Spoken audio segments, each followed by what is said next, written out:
Hey, what's going on, guys? I'm Zayden with Reap What You Sow Gardening. In this video, I'm going to be showing you every single garden hack I can think on the top of my head. Let's do this. Number one, if you want to grow peas, cucumbers, gourds, or even grapes, take an old Zipline wire, wrap it around the tree. If you got a convenient shed around it, do that. And I bolted it onto the shed. Looped it around for tension, and I have a post. That's a bird perch, you don't need that part, but I have a post. Cinder block keeping the post in place. Old rubber hose with a screw through it to keep it in locked. And you follow this. I have this post. The same order applies, same exact order applies. And I tied it to my deck. And look at this. This is really tight, and you can grow any vining plant on this. I also made another one because I love this one so much. I just went out and created another one, like this one. Now this one is absolutely astonishing as well. There's a tire over here that I might plant some, I don't know, maybe some gourds in or something, ornamental gourds. I have ornamental gourd seeds. Or if you wanted to plant something like a cucumber or some peas, but I think the cucumber is a little more easier to grow on that specific Zipline wire trellis because they grow so nice. And nice that they'll easily grow on these trellises over here. Number two, I also made a separate video on growing in containers like this. It got 1,000 views already. So all you need to do is take an old tote or a tub like this, and I have asparagus in this one, but the tomato cage isn't necessary. It may be necessary if you don't want it to, if you don't want the asparagus fronds to flop around. So all I did is put some asparagus, crowns in here on Valentine's Day, and guess what? They're growing really good. They do take 2 or 3 years to get an asparagus, so you might be saying, what the heck? I'm gonna have to wait 2 or 3 years? Yes, because they have to have a lot of energy in the root. Also, depending on the age of the root, they have to have a lot of energy in there in order to make really good edible stems. And if you're wondering, yes, I am also growing plum trees in these containers as well, along with other plants like pineapples, or papayas, or even lettuce. They're really easy to scope out, and you can even find them at your local Goodwill, or even on the side of the road if you're lucky enough, for free. Number 3. So if you want to protect your fall crops like lettuce or even Mizuna. Wow, our Mizuna is actually growing really good. Wow, I didn't even know it was there. I took this old screen mesh from a window screen, kind of similar to this stuff that I have on my grand shed, but except this is not fiberglass. So this stuff is really easy to come by. You can either go to someone's house getting renovated and ask the construction workers or someone that's working on the house, and if you get new windows installed, they'll probably put new screens in. You can ask them, hey, can I have these screens? Just use them on your fall crops to protect them. Number 4, scarecrows. Now, I'm sorry if y'all are scared right now, but trust me, he's not alive. Right, Franklin? Or whatever your name. Isn't your name Dale? No. Fine.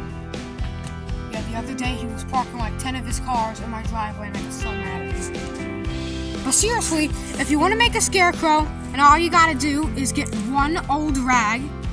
It has to be a shirt, an arm, which is a stick, an old ripped up plastic bag of your choice, a pipe for an old rake that has to have this hole in it. It has to have that hole. You want to get a clothes hanger, hang the shirt on that, feed it through the hole, get a wire and a football, and you want to tighten the wire around the football through this loop as well to keep his head in place. And this is optional. You don't have to do this, but I put some sunglasses on. So the squirrels usually come down from these trees, and when they see that thing, they're scared. All right. So also that bag flaps in the wind. You can see it moving. It's moving in the wind, which could deter even birds. Number 5, you will never throw away trash cans after watching this video as well. So this is an old trash can I have, and right now it's not trash in there, believe me, I knew that. So this year, I'm probably gonna get a couple bags of soil, and when I get the bags of soil, I might even plant some lettuce or,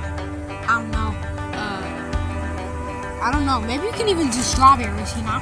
I might even plant some strawberries, or even a blueberry bush in here. You can plant any tree in here that you want. Last year I had a lemon tree in here. Didn't do that good because the frost pounded it into the ground, but yeah. These are really easy to find. You may even have one underneath your pool deck, or in your grand shed, in your garage, or you can even spy them on the side of the road. And cutscene, or cutaway, whatever you wanted it. And yes, now they're really easy to source, and you can even find them for free. So number 6. So if you have cabbage like me, and you want to protect it from white flies or whatever, or moths, all you have to do is take window screen, wrap it around the cabbage, and put another layer on top. And it will act like a vented box for the cabbage. And it's really, really good for the cabbage. It won't strangle it like regular tree bags do. So it's really, really good for cabbage. So number 6, I think? Hold on. Number 7, I think. So number 7 is, you will never throw away onions after watching this video. So, if you have onions that are going bad, or that has roots on them, or starting to sprout little green tops, all you can do is plant it in some really nice moist soil. Now I have this burn pile wood ash compost mix from our burn pile. And you can see our onion right here is doing perfect. Now, this onion is growing really good, and you can even eat the tops off of it. Really good variety. Now, this is the white onion, as you can see. Number 8 is, if you have any old fencing, like this. Now, this is a wire mesh fence, and all I did is I took a tree stake, another stick, a piece of an old broom, and another stake. Also supported it a little bit to my greenhouse. This is a cucumber fence. You can also grow peas up it, and literally any other vining plant except for pumpkins, because they might be a little too heavy. Sorry, pumpkin. So sorry. It's also really easy, to put together. All you need is an old fence bundle and some stakes. Put it together.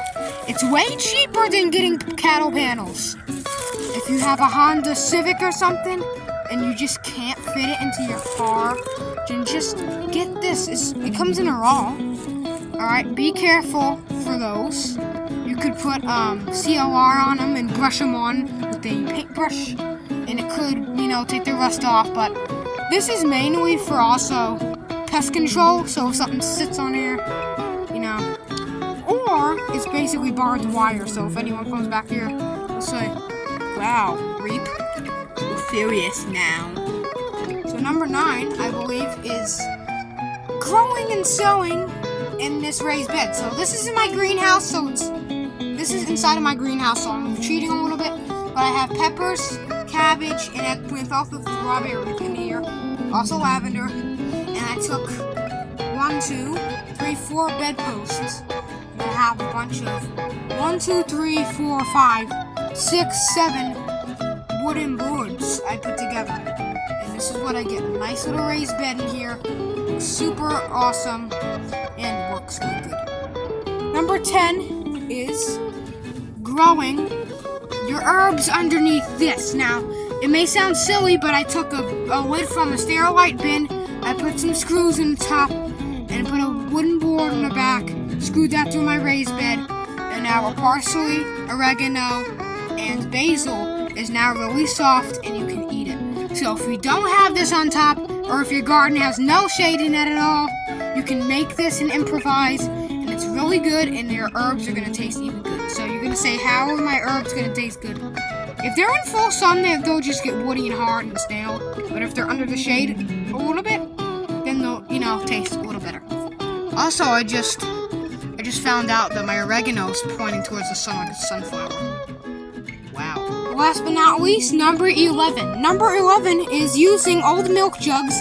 And yes, I did make a video on this. All you have to do is take an old milk jug, take a sewing needle or a safety pin, poke a hole in the bottom of the milk jug or tea, water jug, whatever.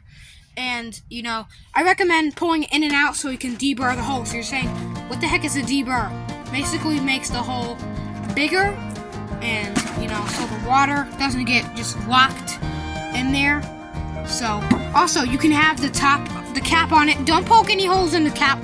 So you want to close the cap like you're closing up a thing of milk.